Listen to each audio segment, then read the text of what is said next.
Ya, Assalamualaikum Mbak Anis. Gimana? Terdengar? Aduh, Assalamualaikum. Ya, Waalaikumsalam. Sudah Nah, terdengar? udah Ah, jelas Pak, Alhamdulillah. sudah jelas ya? Iya, Alhamdulillah. kita ulang Mm-mm. dari awal aja ya Pak. Boleh, monggo Bismillahirrahmanirrahim. silakan. Assalamualaikum Silakan. warahmatullahi wabarakatuh. Waalaikumsalam warahmatullahi wabarakatuh. Halo teman-teman pasar modal syariah semua. Hari ini pasar modal syariah akan live, akan bincang-bincang, akan berdiskusi bersama Bapak Anwar Sahal yang akan membahas tentang wakaf saham sebagai alternatif berinvestasi sambil beramal di masa pandemi COVID-19 nih. Kita juga semalam udah buka ini Pak Q&A, jadi udah kita tampung nih beberapa pertanyaan buat sekarang untuk ditanyain gitu Pak. Oh, oke. Ya, Sip. Mm-mm. Mm-mm. sebelumnya kita perkenalkan dulu narasumber kita ya. Bapak Anwar Sahal, SEMM, Wapred, WMI, SPM. Wah, lengkap banget nih. Wah, ini Bapak nih, gila keren banget. Beliau Nah, ini adalah temporary lecturer dari tahun 2002 sampai 2006 di STIE Tunas Nusantara Jakarta, lalu di STMIK Pranata Indonesia Bekasi, dan dari 2016 sampai 2009 maaf Pak, dari 2006 sampai 2019 beliau pernah juga bernaung di PT Dana Reksa Investment sebagai Head of Fund Accounting, Deputy Head of Finance and Accounting, Business Strategy and Development Senior Officer, Head of Syariah Investment Management juga. Lalu dari 2019 sampai sekarang, Bapak sekarang di PT Indo Premier Investment Management sebagai Head of Operation and Head of Syariah Investment Management. Selain itu, Pak Anwar juga memiliki license dari OJK di tahun 2010, 2014, dan 2019 sebagai WAPERD mm. atau Wakil Agen Penjual Efek Reksadana, WMI atau Wakil Manajer Investasi, dan ASPM atau Ahli Syariah Pasar Modal. Nah, jadi teman-teman kalau mau bertanya nih pada ahlinya sekarang adalah saat yang tepat teman-teman. Boleh ya kalau teman-teman ada pertanyaan, silahkan ditulis di kolom komentar, nanti kita catat dan kita tanyakan. Nah, terkait tema kali ini nih Pak, ini menarik banget Pak. Iya. Berinvestasi Mm. sambil beramal. Wah, saya juga penasaran banget nih, wakaf saham gitu. Wah, emang ada ya wakaf saham gitu. Dan di semalam juga yang banyak bertanya itu kebanyakan, apa tuh Min wakaf saham gitu. Mungkin boleh dijelaskan dulu Oke. Pak tentang wakaf saham itu Ya. sendiri. Silakan Pak. Ya, baik. Terima kasih Mbak Anis atas kesempatan dan waktunya. Saya mulai aja ya. Bismillahirrahmanirrahim. Assalamualaikum warahmatullahi wabarakatuh. Waalaikumsalam. Alhamdulillahirrabbilalamin. Wabihi nasta'inu ala umuri dunya waddin. Wassalatu wassalamu ala asrofil anbiya'i wal mursalin. Sayyidina Muhammadin wa ala alihi wa sahbihi ajmain amma ba'du. Rabbi sholli sadri wa yassirli amri wahlul 'uqdatam min lisani yafqahu qawli. Baik sahabat pasar modal syariah yang dirahmati Allah Subhanahu wa taala, pertama-tama marilah kita panjatkan segenap puji syukur kita kepada Allah Subhanahu wa taala atas segala nikmat dan karunia-Nya kita bisa bertemu dalam acara sharing session di sore hari ini, Ya, Jumat 3 Juli ya 2020 atau bertepatan dengan 12 Zulqa'dah 1441 Hijriah. Sebelum saya masuk pada materi tentang wakaf saham, saya ingin mengingatkan pada sahabat pasar modal syariah dan juga saya pribadi, marilah kita, pertama ini penting banget buat meluruskan niat dan motivasi kita mengikuti acara kita pada sore hari ini. Rasulullah SAW bersabda dalam salah satu hadisnya, Innamal a'malu binniyat wa innamal likulli imri'in ma nawa. Faman kanat hijratuhu ilallahi wa rasuli fa hijratuhu ilallahi wa rasuli. Wa man kanat hijratuhu lidunya yusibuha aw imra'atin yankihuha fa hijratuhu ila ma hajara ilai. Esensi dari hadis yang diriwayatkan oleh Imam Bukhari dan Muslim ini bicara masalah marilah kita sama-sama meluruskan niat kita dulu dalam setiap aktivitas kita. Karena apa? Karena setiap pribadi kita sesungguhnya sudah ada niat masing-masing. Dan barang siapa yang kegiatan hijrahnya atau dalam konteks ini menuntut ilmunya karena Allah dan Rasulnya, maka insya Allah semua akan mendapatkan ridho Allah dan Rasulnya. amin. Ya Dan Allah, barang ya Rabbil siapa Alamin. selain itu, ya udah nanti nggak dapat gitu ya keutamaan dari ridho Allah dan Rasulnya. Mudah-mudahan kita semua akan mendapatkan kebaikan dari hasil pertemuan kita pada sore hari ini. Baik, sahabat Pasar Modal Syariah yang dirahmati Allah Subhanahu wa taala. Pada kesempatan sore hari ini saya diberikan amanah untuk membahas atau mendiskusikan bersama-sama dengan sahabat Pasar Modal Syariah terkait dengan wakaf saham. Nah, karena kita saat ini sedang pandemik nih ya, jadi kita akan coba kaitkan bagaimana impact wakaf saham ya sebagai alternatif berinvestasi.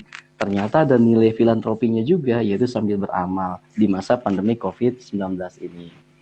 Agenda kita sore hari ini secara garis besar saya bisa kelompokkan menjadi 4 ya. Yang pertama, nanti sebelumnya saya bicara dulu nih milestone wakaf saham di Pasar Modal Syariah Indonesia kayak apa sih gitu ya, secara runutan peristiwanya ataupun kejadiannya. Nah, setelah itu nanti saya coba bicara juga mengenai definisi dari wakaf saham, mengenai dasar hukumnya, kemudian unsur-unsur yang terdapat di dalamnya, dan seterusnya. Kemudian poin yang berikutnya, yang ketiga adalah bagaimana mekanisme transaksi wakaf saham. Kalau sudah kita ngerti, gitu ya, sudah paham, sudah tahu tentang definisinya dan seterusnya, maka kita juga perlu tahu juga bagaimana mekanisme ataupun cara bertransaksi wakaf saham di Pasar Modal Syariah Indonesia itu sendiri. Kemudian yang keempat adalah nanti kita coba lihat juga bagaimana sesungguhnya perkembangan wakaf saham yang ada di Indonesia. Nah, apakah memang ada peluang dan tantangan yang begitu besar atau tidak? Nah, kita akan lihat fenomenanya nanti ya. Dan yang terakhir adalah closing statement. Kira-kira begitu Mbak Anis ya? Ya, siap Pak. Dan rekan-rekan Pasar Modal Syariah sekalian. Baik, saya akan coba mulai dari milestone wakaf saham di Pasar Modal Syariah Indonesia dulu. Jadi kalau bicara masalah wakaf saham ini sebetulnya ini sudah cukup lama. Secara industri, pembahasan ataupun kajian lebih mendalam mengenai wakaf saham ini itu sudah dimulai sejak 2018 sampai dengan Q1 2019. Jadi kira-kira 1,5 tahun sampai 2 tahun yang lalu gitu ya, sudah dimulai nih pembahasan tentang wakaf saham. Nah, kemudian pada April 2019 itu ada peluncuran konsep wakaf saham oleh IDX atau Bursa Efek Indonesia. Nah, selanjutnya di bulan Mei 2019 peluncuran layanan wakaf saham oleh MNC Sekuritas. Nah, itu di 2019. Sebetulnya jauh dari itu semua ada satu secara aplikasi Syariah Online Trading System atau SOTS itu Indo Premier Sekuritas sudah launching juga. Nanti kita lihat di berikutnya ya. Nah, kemudian di Agustus 2019 itu ada peluncuran layanan wakaf saham oleh BNI Sekuritas. Kemudian di September 2019 regulator yakni OJK mengeluarkan POJK 22 memasukkan tentang wakaf saham. Jadi mulai kelihatan nih terminologi wakaf saham lebih spesifik lagi. Di POJK 22 tepatnya di pasal 2 itu menyebutkan bahwa transaksi efek yang diatur salah satunya oleh regulator atau OJK adalah terkait dengan masalah wakaf. Jadi clear bahwa wakaf saham ini sudah mempunyai landasan hukum secara peraturan ya. Di tahun 2019 bulan September sudah ada ternyantol di situ. Kemudian di Oktober 2019 itu ada peluncuran layanan wakaf saham oleh Henan Putri Sekuritas. Ya. Kemudian peluncuran berikutnya adalah oleh Philip Sekuritas dan juga Samuel Sekuritas serta Panin Sekuritas di bulan November 2019. Dan terakhir kalau kita baca media itu di Februari 2020. Nah, ini tempat saya sebelumnya ya. Saudaranya itu Danarsa Sekuritas itu juga sudah melakukan launching terhadap aplikasi Syariah Online Trading Systemnya. Nah, yaitu yang namanya Diwan Syariah Online Trading System. Oke, sekarang kita coba lihat ya, apa sih sebenarnya wakaf saham itu sendiri? Nah, sebelum kita bicara masalah wakaf saham, ada satu terminologi dasar juga, yaitu mengenai wakaf. Apa itu wakaf? Sahabat Pasar Modal Syariah yang berbahagia, kalau kita lihat Undang-Undang Republik Indonesia Nomor 41 Tahun 2004, itu bicara tentang wakaf. Nah, di sana dijelaskan bahwa yang dimaksud dengan wakaf adalah perbuatan hukum wakif atau pewakaf untuk memisahkan dan atau menyerahkan sebagian harta benda miliknya untuk dimanfaatkan selamanya atau untuk jangka waktu tertentu. Nah, sesuai dengan kepentingannya, guna keperluan ibadah dan atau kesejahteraan umum menurut prinsip syariah. Jadi clear ya. Nah, kemudian wakaf saham itu sendiri apa? Nah, setelah basic definition kita paham, baru kita coba kembangkan ke dalam wakaf saham. Nah, wakaf saham merupakan wakaf dengan objek saham sebagai barang bergerak yang dipandang mampu menstimulus hasil-hasil yang dapat didedikasikan untuk kemaslahatan umat. Jadi ada terminologi maslahat. Ya, secara rumus maslahat itu kita bisa rumuskan dengan bahwa kebaikan sama dengan nilai manfaat ditambah dengan nilai keberkahan. Nah, itulah maslahah gitu ya secara definisi. Kemudian wakaf saham juga bisa diartikan sebagai salah satu bentuk pengembangan wakaf produktif yang diperoleh dan dialokasikan dari dan untuk masyarakat. Jadi prinsipnya itu memang sangat filantropi gitu ya. Resource-nya dari masyarakat, kemudian oleh masyarakat dan juga untuk masyarakat.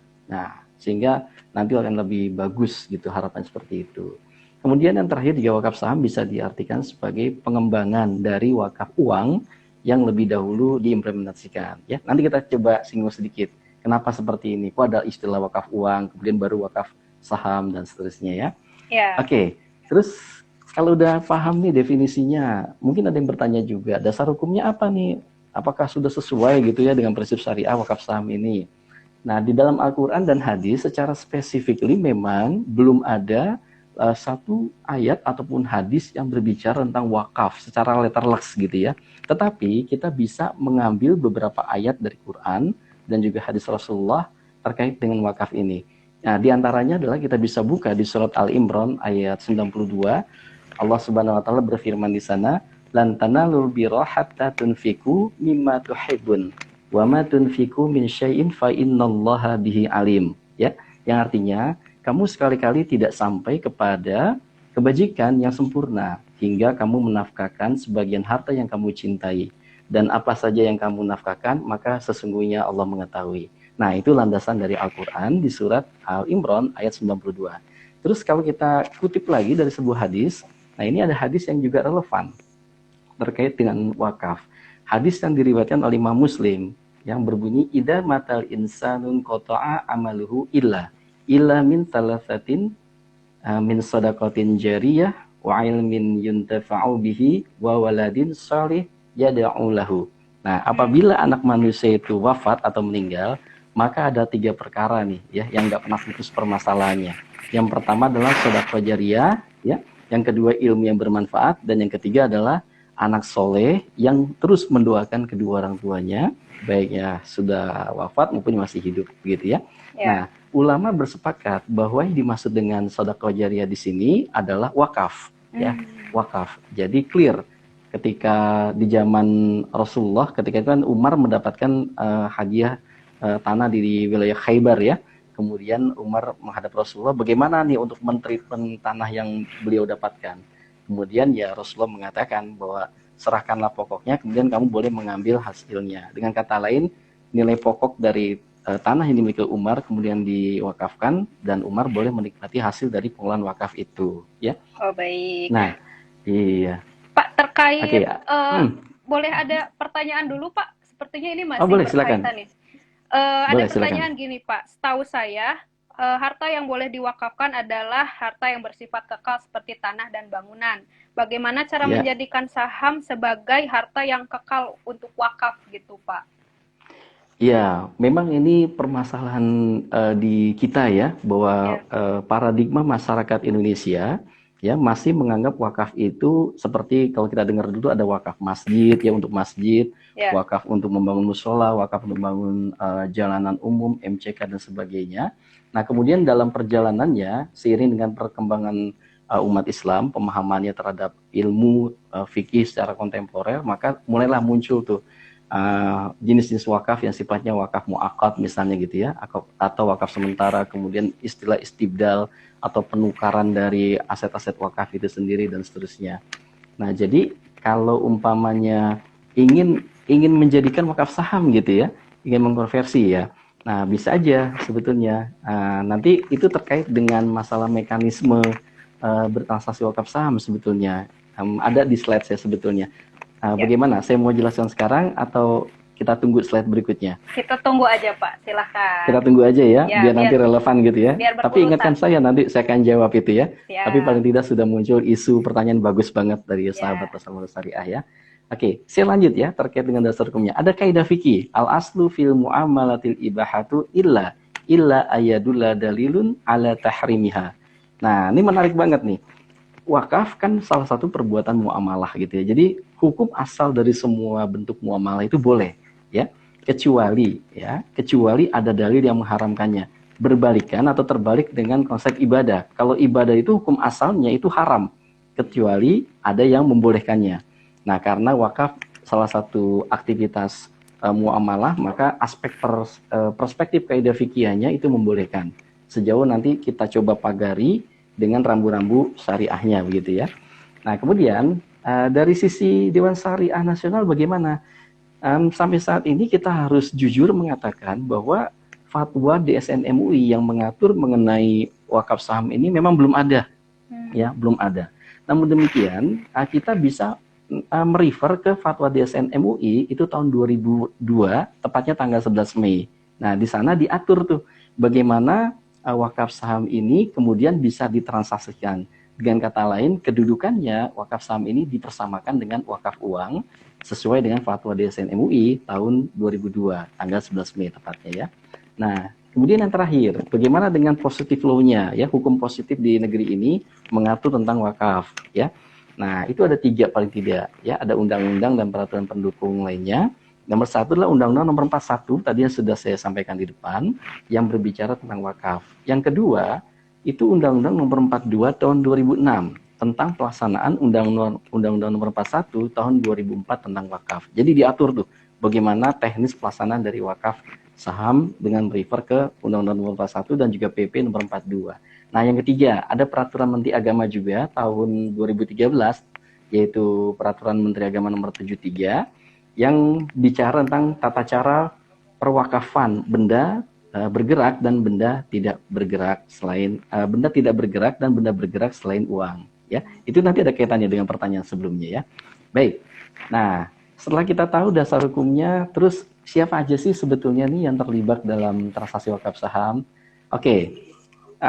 Karena secara kedudukan hukum, wakaf saham ini dipersamakan dengan wakaf uang sesuai dengan fatwa DSN MUI tanggal 11 Mei tahun 2002 tadi ya.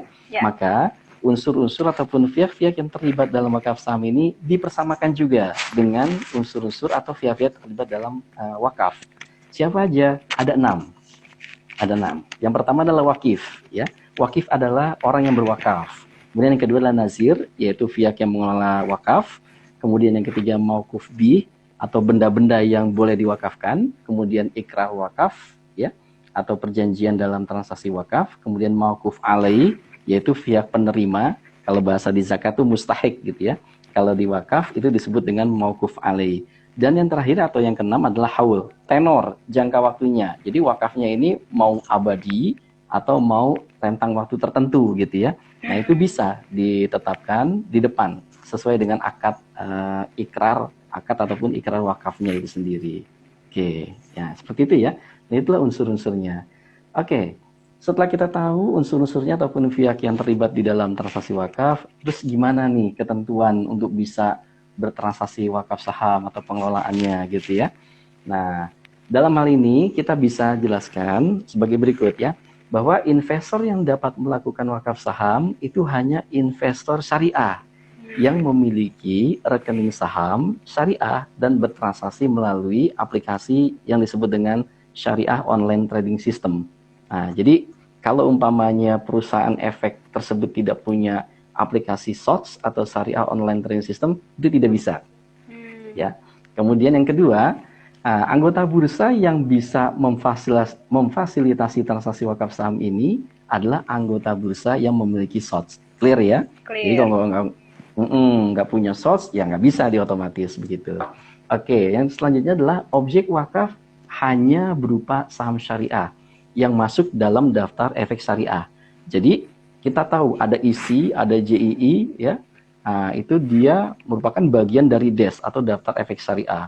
Ratusan yang ada di sana, kurang lebih 400 sekian efek atau saham yang masuk ke dalam daftar efek syariah. Jadi dilihat nanti itu apakah ini masuk ke DES atau tidak. Kalau umpamanya tidak masuk, nah itu tidak boleh dijadikan sebagai objek wakaf saham. Yang selanjutnya adalah penyerahan saham syariah kepada nazir atau pengelola wakaf itu bisa dilakukan secara kolektif oleh anggota bursa atau perusahaan efek yang punya SOTS application atau dilakukan secara mandiri ya sesuai dengan pilihan investor syariahnya. Nah, terus gimana kalau umpamanya ada saham syariah yang sudah kita miliki kemudian keluar dari DES? Nah, Nah, apa itu yang harus ada yang dilakukan? nanya tuh, Pak. Banyak tuh Oh, yang ada yang nanya nanya tuh. juga. Oke, baik ya. Ini saya coba bahas ya. Nanti kalau mau Yes, diperjelas boleh. Kalau mau diperdalam sama Mbak Anis boleh. Silakan, monggo ya. ya. Nah, kalau dia keluar dari DES atau daftar efek syariah, maka aturan mainnya ini sama dengan aturan main pengelolaan reksadana syariah.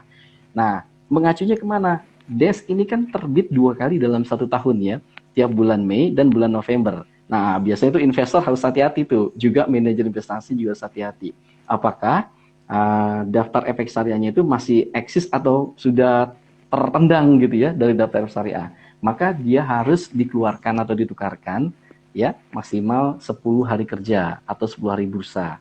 Nah, mengikuti ketentuan reksadana syariah ya. Nah, itu nanti bisa dikomunikasikan dengan nazir atau lembaga pengelola dari saham wakaf sahamnya dan juga perusahaan efeknya. Oke.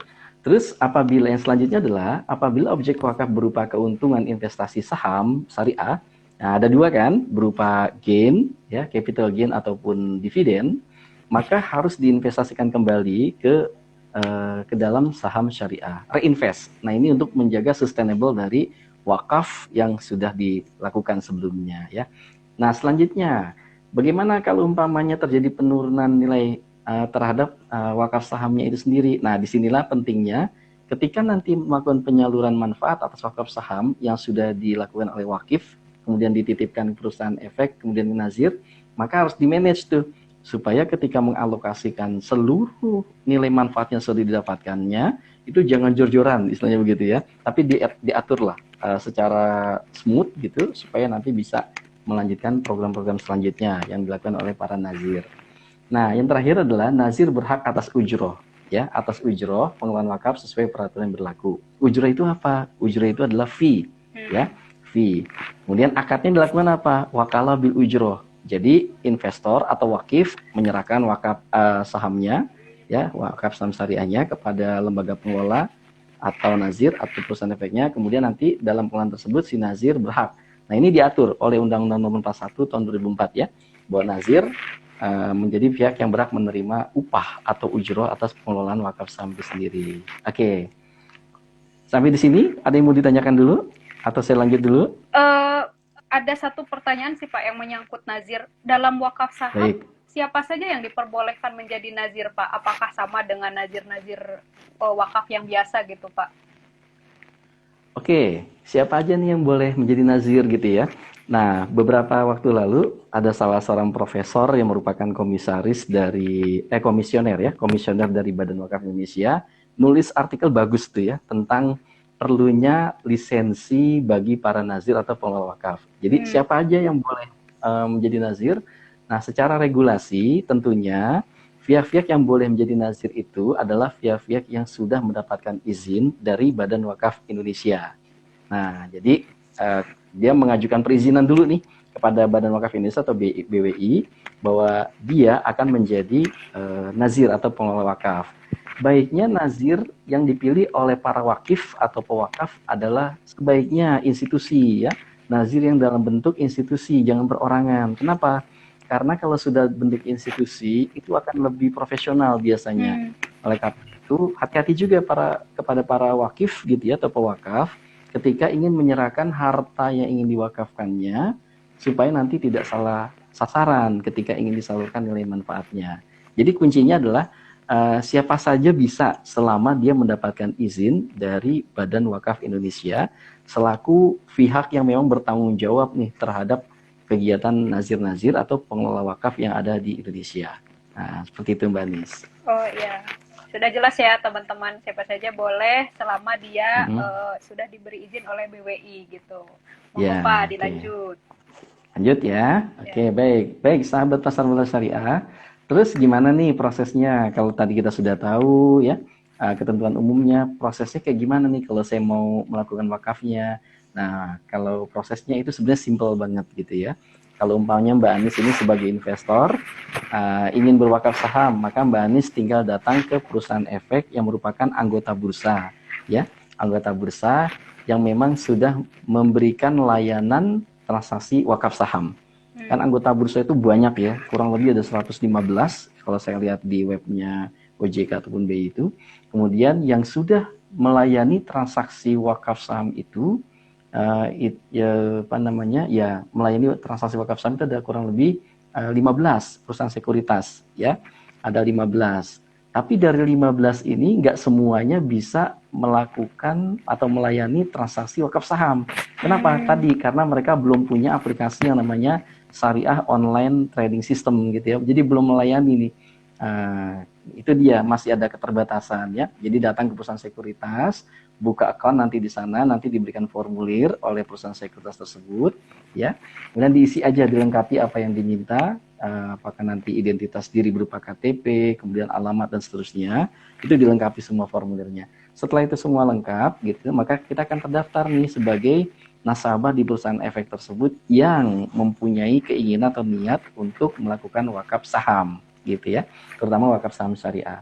Nah, kemudian itu semua nanti diserahkan wakafnya itu, akad yang sudah diisi atau dilengkapi oleh para investor atau nasabah yang ingin berwakaf saham, diserahkan ke nazir atau lembaga pengelola wakaf. Ketika nanti ada keuntungan ataupun manfaat yang didapatkan dari wakaf saham itu, maka nilai manfaatnya itu akan diserahkan kepada penerima manfaat atau mauquf alaih ya. Mauquf alaih. Siapa mauquf alaihnya? Sejauh memang dia layak mendapatkan bantuan. Jadi mauquf alaih dalam wakaf ini tidak strict seperti yang ada di zakat. Kalau zakat itu kan ada 8 asnaf gitu ya. Nah, kalau wakaf ini karena spiritnya adalah ingin meningkatkan kesejahteraan umat Islam khususnya dan juga masyarakat pada umumnya, maka boleh nanti penerimaan manfaatnya itu dalam bentuk diserahkan ke misalnya lembaga pendidikan untuk didirikan sekolah, kemudian tempat-tempat ibadah atau sarana pendukung jalan umum dan sebagainya. Intinya dia membawa maslahah buat masyarakat umum gitu ya. Nah, itu masuk dalam kategori mauquf alaih atau penerimaan manfaat dari wakaf ini. Nah, tadi saya katakan sahamnya itu harus syariah atau boleh nggak syariah? Dia sahamnya itu harus syariah, ya. Kenapa? Karena itu sudah menjadi suatu ketentuan, ya, sudah menjadi ketentuan dari DSN MUI ketika memang bicara masalah wakaf saham ini, maka yang boleh ditransaksikan adalah wakaf saham yang memang sudah memenuhi ketentuan daftar efek syariah. Seperti apa cirinya? Ada 2 paling tidak, ya. Saham itu dikatakan masuk dalam daftar efek syariah. Pertama, dilihat dari bisnis screeningnya, ya. Kemudian yang kedua, dilihat dari financial screeningnya. Kalau bisnis screening berarti core bisnisnya perusahaan atau emiten itu apa. Nah, yang diperbolehkan adalah perusahaan-perusahaan yang tidak secara besar tidak melakukan praktik-praktik maghrib. Nah, maghrib ini singkatan. Ma-nya itu maisir. Ya, maghrib ini ma-nya adalah maisir atau perjudian. Kemudian ro-nya ya, ro-nya adalah goror ya, goror yaitu spekulasi, tindakan spekulasi, kemudian deripnya ada riba. Nah, itu semua termasuk perbuatan-perbuatan batil. Sehingga ketika ada emiten yang memang bergerak di bidang usaha seperti itu, maka dia tidak boleh masuk dalam daftar efek syariah. Yang kedua, singkat saja, financial screening. Maka kita bisa lihat dari 2 sisi. Yang pertama dari sisi neracanya. Bagaimana komposisi di neracanya? Maka hutang berbasis bunga dibanding dengan total aset itu tidak boleh lebih dari 45%. Yang kedua, dilihat dari pendapatan non halal, berarti PNL ya, profit and loss statement-nya, maka pendapatan non halal dibanding dengan total pendapatannya dia tidak boleh lebih dari 10%. Nah, jadi ketat memang kita ini untuk bisa men-screening saham-saham yang boleh diwakafkan. Kira-kira begitu Mbak Anis ya.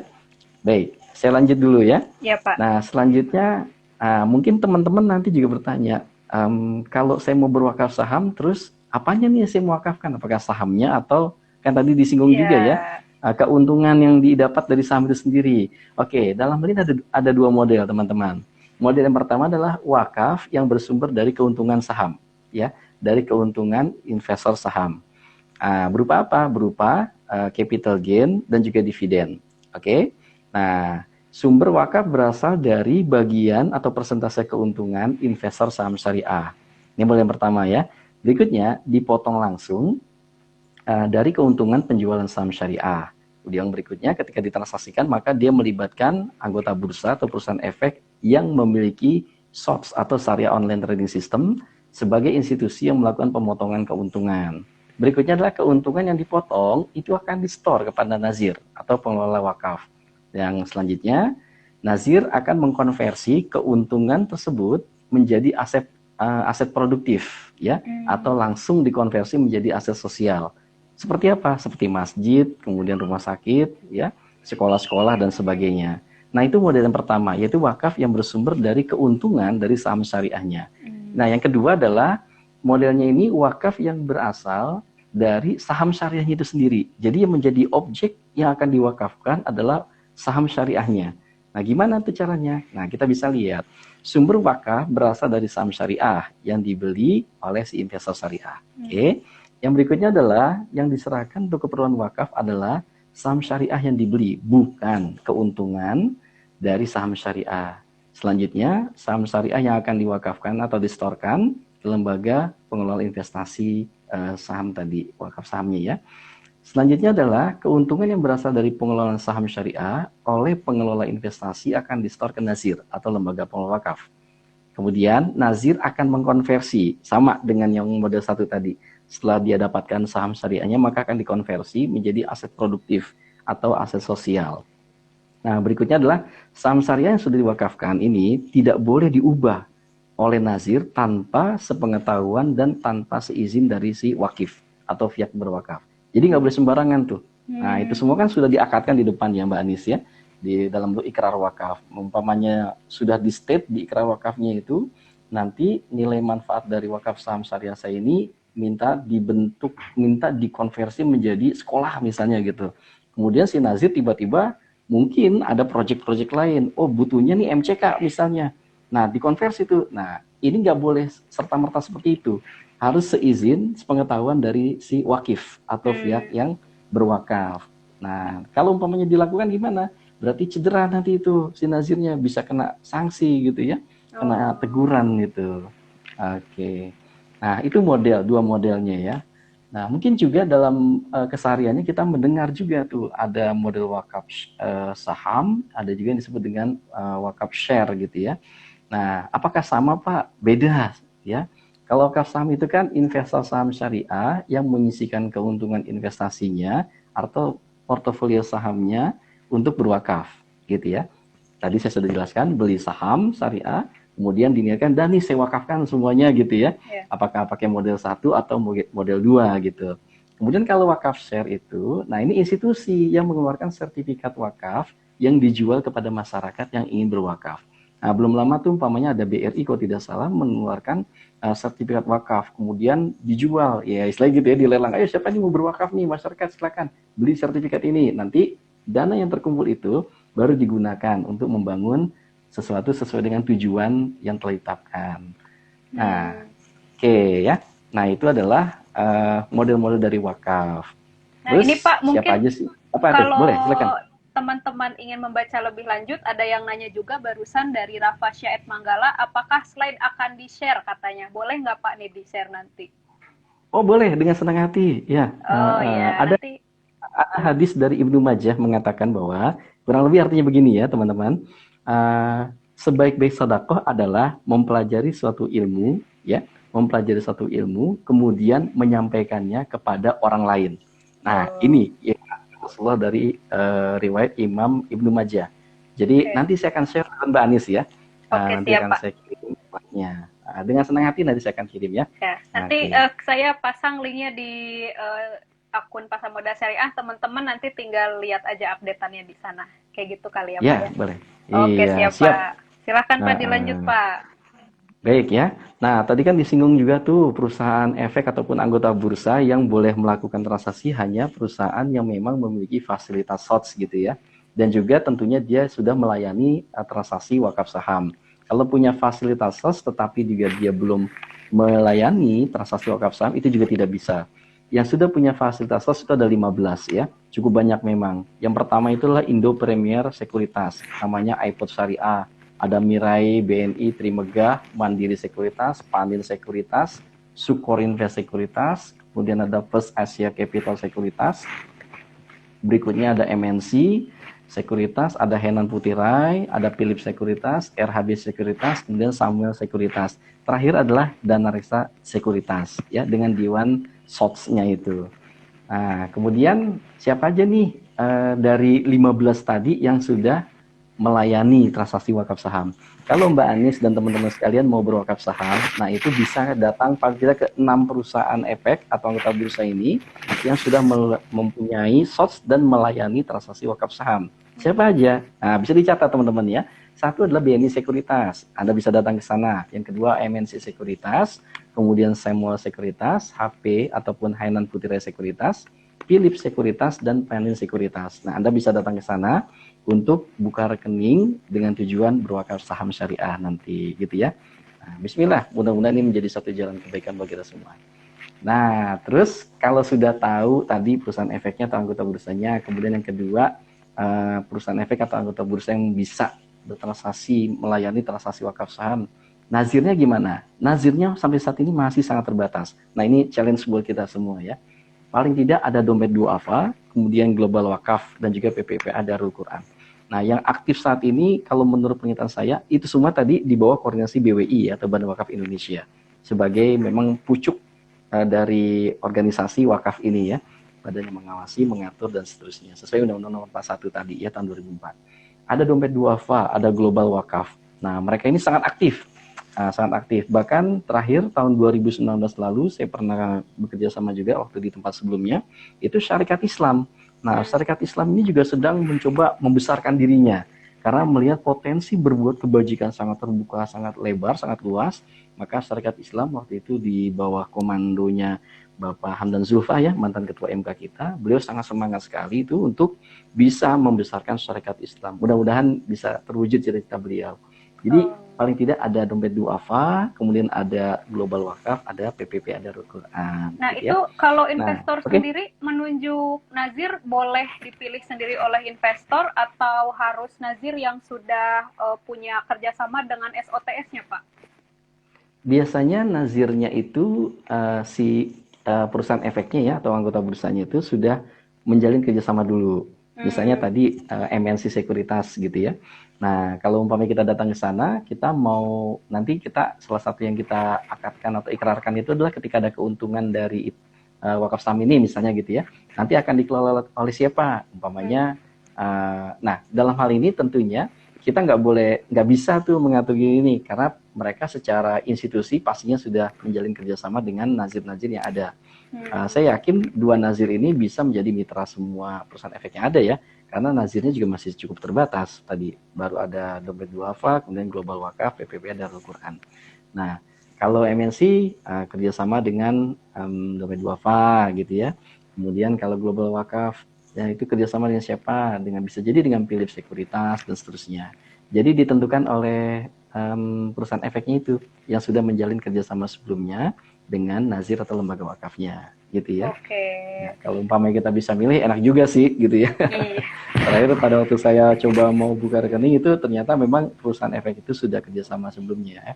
Nah, jadi kita tinggal terima reportnya aja. Oh, nah nilai manfaat dari wakaf saham kita itu diserahkan ke nazir A, gitu ya. Nah, ke nazir dompet duafa. Kalau BNI Sekuritas itu dia kerjasama dengan dompet duafa tuh dan juga dengan global wakaf kalau tidak salah itu ya. Jadi nanti bisa dieksplor lebih jauh masalah pihak yang sudah diajak kerjasama oleh si perusahaan efek atau anggota bursa itu. Oke, Pak. Kayak gitu Mbak Anis ya. Pak, satu lagi Pak nih, ada dari Boleh, tadi silakan. ada beberapa yang tanya bagaimana kalau saya terlanjur mempunyai membuka akun reguler tapi membeli saham-saham syariah kayak gitu Pak. Gimana nih, bisa diwakafkan nggak sih Pak kalau kasusnya gitu?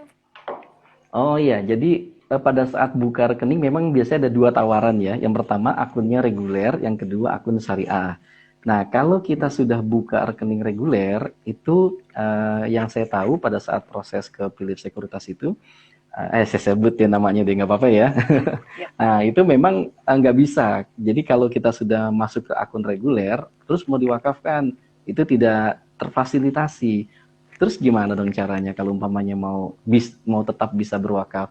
mau tidak mau kita harus mengkonversi ya, mau tidak mau harus mengkonversi jenis akun yang sudah kita buka. Caranya gimana? Ya, Anda bisa misalnya tutup rekening yang reguler, kemudian buka rekening yang syariahnya. Ya, seperti itu. Nah, itu bicara masalah administrasi. Administrasi itu bisa dikomunikasikan dengan baik oleh perusahaan efek yang bersangkutan. Gitu. Jadi ternyata memang ada ketentuan seperti itu. Kalau udah buka rekening reguler, nggak bisa tuh gitu. Karena memang nanti jenis sahamnya pun kalau reguler itu kan bercampur ya, blended gitu antara saham-saham yang tidak masuk dalam daftar efek syariah dengan yang masuk efek syariah. Nah, tapi kalau kita buka rekeningnya pure ya di rekening jenis syariah, maka itu automatically kita sudah bisa langsung trading nanti tuh.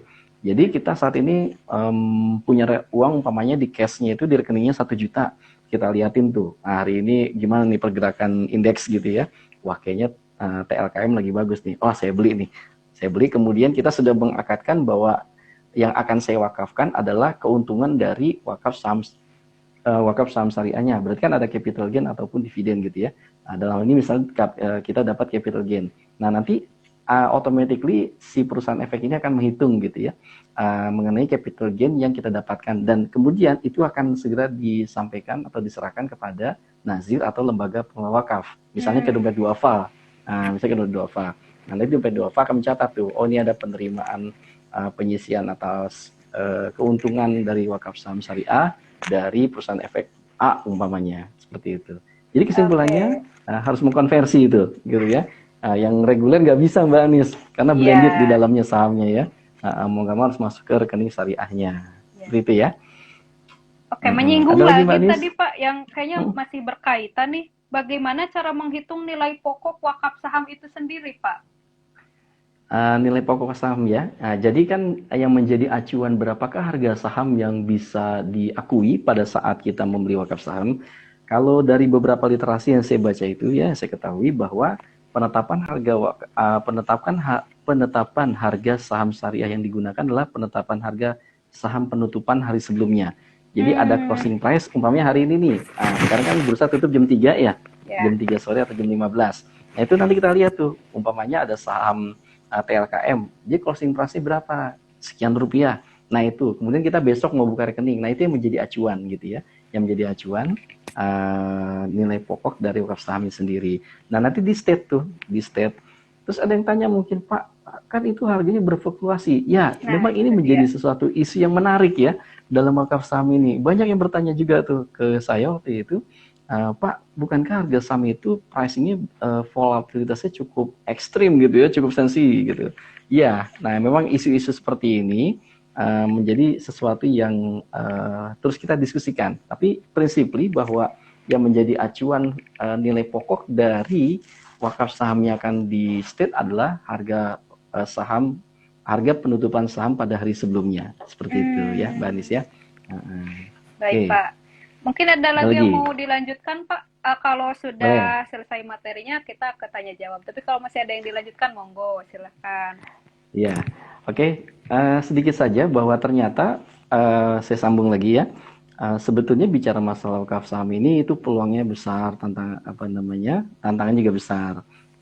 Nah ini butuh keseriusan dan keberpihakan dari kita. Nanti kita coba bahas lebih jauh dalam sesi tanya jawab kali Mbak Anis ya. Iya Pak. Saya kira itu sebagai pengantar dari saya. Terima kasih Mbak Anis. Ya siap, sama-sama Pak. Lalu sebenarnya banyak banget nih Pak pertanyaan yang sudah kumpulkan. Tapi tadi beberapa Bapak juga sudah ada yang sudah disinggung ya Pak. Nah ini berapa jumlah minimal untuk wakaf saham Pak? Ada jumlah minimalnya nggak ya? Jumlah wakaf minimalnya itu tidak ada, karena nanti kan satuannya lot ya. Ketika kita ingin berwakaf saham melalui perusahaan yang terdaftar sebagai anggota bursa di Bursa Efek Indonesia, itu tidak ada batasan minimalnya. Sejauh memang mencukupi nilai dari satu lotnya. Nilai dari satu lotnya kan itu 100 lembar saham sekarang ya. Kalau dulu kan 500 lembar saham, sekarang sudah dikerucutkan menjadi 100 lembar saham. Nah itu tinggal lihat aja. Dia satu lotnya berapa, umpamanya nih misalnya satu lot saham TLKM tuh harganya misalnya gitu ya 100.000, biar gampang nih, ya udah berarti nanti Anda minimum saldo yang harus ada di rekening Anda adalah 100.000, kemudian lakukan eksekusi untuk bisa membeli. Nah Kalau minimum untuk pembukaan rekening ada gak? Ada. Di beberapa perusahaan efek itu menetapkan. Misalnya di Philips Sekuritas itu mereka menetapkan ketika kita account opening pertama tuh ya, buka rekening di awal itu minimum saldo yang harus kita store adalah 500.000. Nah, 500.000. Setelah itu kita bisa trading tuh ya. Kita bisa trading jual beli sahamnya. Kemudian mau diwakafkan. Nah, itu tergantung nanti ikrar wakafnya kayak gimana gitu ya. Kembali ke model wakaf yang sudah saya sampaikan tadi. Kira-kira begitu Mbak Anis. Oh, jadi investor retail seperti saya gitu yang punya modal kecil juga bisa mulai beramal ya Pak ya. Sangat Insya mudah Allah bisa. sekali gitu. Asal Betul, kemauan betul, aja nih tuh teman-teman kayak gitu. Menabung untuk di betul. akhirat nih Pak nih. Iya, amin, amin. Amin Ya, ya betul Allah. Mbak Anis. Ini juga ada pertanyaan menarik nih Pak. Kan saham itu tadi seperti Bapak singgung juga volatil banget ya Pak. Bagaimana jika saham mengalami kerugian bahkan hilang gitu Pak nilai pokoknya? Ya, disinilah dibutuhkan kelihayan pengelola wakaf saham ya. Dalam hal ini adalah nazir. Nazir kan nanti melakukan pembukuan atas wakaf saham yang sudah diserahkan oleh perusahaan efek atas nama investor-investor atau wakif-wakif gitu ya. Ya. Nah, tadi saya sudah singgung di depan, nazir berkewajiban juga tuh nanti memanage portofolionya, wakaf-wakaf sahamnya supaya gimana caranya tidak ambles gitu ya. Ya. Tidak ambles dimakan umpamanya ada terjadi penurunan yang sangat ekstrim gitu. Nah, ini harus hati-hati juga nazir. Kalau gimana kalau umpamanya sampai habis esensi dari wakaf itu, kalau kita lihat secara definisi kan nilai pokoknya nggak boleh habis ya. Artinya kita harus melihat dari dua sisi sebetulnya kalau menurut saya. Yang pertama dari sisi kita selaku wakif atau pewakaf, maka ketika kita sudah melepas saham itu sendiri, kan secara syariat saham syariah itu bukan milik kita lagi, tetapi milik Allah, gitu ya. Nah, jadi kita udah istilahnya tutup mata aja gitu. Apapun yang akan terjadi pada saham syariah yang sudah kita wakafkan itu, kalau memang niat kita memang berwakaf, semestinya kita nggak usah pusing-pusing lebih jauh gitu. Ya sudah, namanya kita sudah berniat berwakaf, ya sudah. Karena apa yang sudah kita wakafkan tadi secara syariat, maka sesungguhnya itu adalah milik Allah, bukan milik kita lagi. Sudah terjadi perpindahan kepemilikan, istilahnya begitu ya, kepemilikan. Tadi ownersnya adalah kita secara harfiah, secara zahiriahnya. Kemudian ketika kita sudah berikrar wakaf, nah itu terjadi perpindahan kepemilikan. Nah, semuanya sudah menjadi milik Allah. Jadi semestinya sih kita nggak usah terlalu khawatir, karena saat ini nazir seperti yang saya sampaikan juga tadi, salah satu komisioner BWI yaitu Profesor Nurul Huda sudah menulis sangat bagus tuh artikelnya tentang perlunya sertifikasi bagi para nazir. Jadi nazir supaya kerjanya juga tetap profesional, ya SDM-SDM yang ada itu mengerti dengan baik bagaimana mengelola dan menginvestasikan wakaf-wakaf saham syariah tadi sehingga tidak terjadi kerugian yang besar, sehingga bahkan sampai habis ludes gitu ya. Nah, itu perlu disertifikasi. Tentunya nanti ada indikator yang ditetapkan supaya nanti mendapatkan lisensi yang betul-betul paten dan layak mendapatkan sertifikasi tersebut gitu kira-kira. Wah, emang berarti core-nya memang di nazir itu sendiri ya Pak ya? Iya, makanya nazir harus benar-benar paham bagaimana manajemen investasi portofolionya itu ya. Jadi nggak boleh sembarangan sekarang. Kalau kita lihat umpamanya di Dompet Duafa, kalau kita datang ke sana itu, wah SDM-nya sudah mulai belajar investasi juga tuh. Kebetulan ada beberapa waktu saya kunjungi ke sana, mereka sudah mulai melek investasi juga, dan menurut saya itu sangat positif. Gitu. Jadi ketika sharing dengan MI, itu bagus banget deh untuk menambah wawasan tentang bagaimana mengelola portofolio dengan baik. Kira-kira begitu Mbak Anis. Wah, nggak terasa nih Pak, kayaknya udah mau 1 jam aja nih dari tadi Oh keseruan iya ya. ngobrol nih Pak. Mungkin pertanyaan terakhir aja Pak, mungkin apa sih output pengelolaan wakaf saham ini Pak untuk umat mungkin atau untuk bangsa Indonesia gitu Pak? Ya, baik. Output dari wakaf saham ini sendiri, kalau saya lihat sesungguhnya ini berangkat dari spirit urgensi dari berwakaf saham ya. Jadi memang tujuan dari wakaf ini, kalau kita lihat dari Undang-Undang Nomor 41 Tahun 2004 tadi, yang bicara tentang wakaf, itu ujungnya adalah diharapkan wakaf, khususnya wakaf saham syariah, itu bisa mengangkat derajat hidup masyarakat umum, khususnya umat Islam. Jadi end of goals-nya seperti itu sebetulnya. Nah, bagaimana itu bisa terjadi? Nah, maka ini perlu penataan yang baik dan juga perlu semangat dari kita semuanya gitu ya, supaya apa-apa yang sudah kita siapkan terkait dengan masalah investasi atas uang yang kita miliki atau aset yang kita miliki itu betul-betul membawa kemaslahatan bagi masyarakat banyak, sehingga kita akan menjadi yang kata Rasulullah, khairunas anfa'uhum linas, sebaik-baik kalian adalah manusia yang membawa manfaat bagi manusia yang lainnya. Nah, kita berharap seperti itu. Oleh karena itu berawal dari ibda bin nafsik, berawal dari diri kita sendiri, ya, dari diri kita dulu nih, supaya tujuan dari berwakaf saham syariah khususnya itu bisa terwujud. Gitu kira-kira Mbak Anis. Oke, wah, subhanallah sekali Pak ilmunya sore hari ini Pak. Karena sebagai seorang muslim kan kita sepatutnya sudah berpikir juga tentang investasi akhirat ya Pak, yaitu amal jariah tadi. Salah satunya adalah betul, dengan cara wakaf saham. Nah, gitu teman-teman, mungkin saya berterima kasih, teman-teman juga berterima kasih atas insight-nya Pak yang sangat luas sekali sore hari ini. Mungkin terakhir ada yang ingin Bapak sampaikan sebagai closing statement dalam IG Live hari ini Pak, silahkan. Ya baik, bismillahirrahmanirrahim. Terima kasih Mbak Anis dan teman-teman Pasar Modal Syariah sekalian. Senang sekali bisa berbagi cerita dengan rekan-rekan semuanya pada sore hari ini. Ya, mudah-mudahan pertemuan kita sore hari ini menjadi sebuah pertemuan yang senantiasa mendapatkan ridho Allah Subhanahu wa taala. Wakaf sudah kita bahas tadi betapa urgennya saat ini wakaf, karena bicara masalah wakaf, dia adalah bagian dari instrumen Islamic Social Finance sebetulnya ya, yang bernuansa filantropi. Kenapa? Karena dia mempunyai potensi dan juga peluang yang besar yang ada di depan mata kita. Semuanya itu bisa sangat bermanfaat untuk meningkatkan kesejahteraan umum masyarakat kita, khususnya umat Islam. Bayangkan kalau di antara kita lihat data ya, saat ini kalau kita buka data per 31 Desember 2010, itu populasi penduduk Indonesia mencapai 209,1 juta jiwa. Populasi penduduk yang beragama Islam ya, atau masyarakat Muslim Indonesia. Artinya itu 87,2% dari total penduduk Indonesia. Nah, kalau kita ambil 1% saja ya dari total 209,1 juta jiwa tadi, dan kemudian dari 1% itu masing-masing berwakaf 10.000 per bulan. Ya Mbak Ani 10.000 per bulan. Mbak Ani 10.000, saya 10.000, teman-teman yang lain 10.000. Nah, maka total wakaf saham yang bisa terkumpul dalam satu bulan itu mencapai nilai 20,9 miliar. Masya Allah. Sebulan 20,9 miliar. Kalau setahun berapa? Kita kalikan aja 12 menjadi 250,9 miliar rupiah per tahun.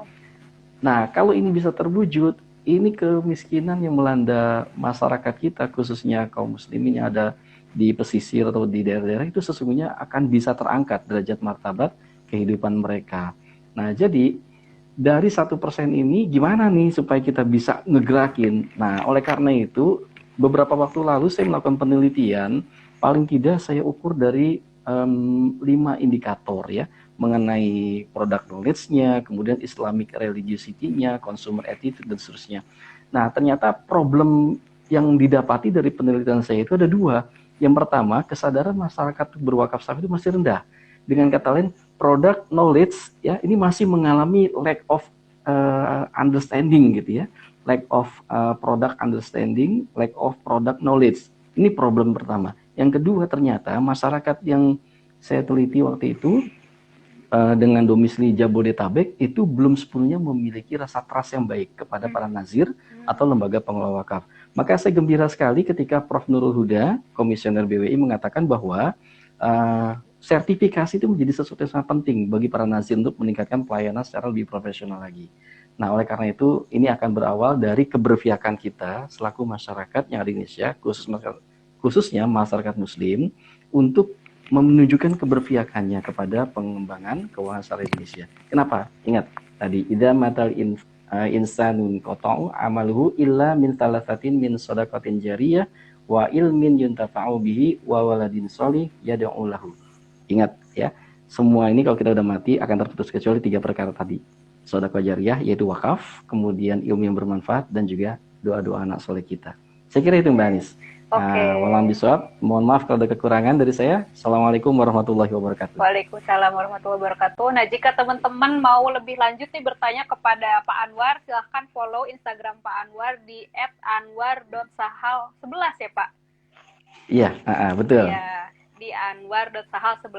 Nah, Bapak ini terbuka untuk diskusi bagi teman-teman yang ingin menggali ilmunya lebih jauh, silahkan kontak beliau. Nah, begitu teman-teman, terima kasih yang sudah nonton live ini. Bagi teman-teman yang ketinggalan, kita akan share di story, jadi teman-teman bisa nonton ulang dan nanti kita juga akan upload di YouTube nih. Jadi tenang aja yang ketinggalan, pasti tetap dapat ilmunya Pak Anwar. Oke, gitu aja Pak. Mungkin terima kasih Ya, atas waktunya. ya. Ini ada dari Bu Didi Mustika, insightful dan inspiratif Pak. Terima kasih banyak Pak Anwar, gitu katanya Oh nih. ya, Terima kasih sama-sama. ilmunya Pak Mm-mm. dari Biba dan banyak lagi tadi yang mengucapkan terima kasih. Oke, sekian saja. Wassalamualaikum warahmatullahi wabarakatuh. Waalaikumsalam warahmatullahi wabarakatuh. Pamit Mbak Nis. Iya Pak, terima kasih. Ya, Assalamualaikum.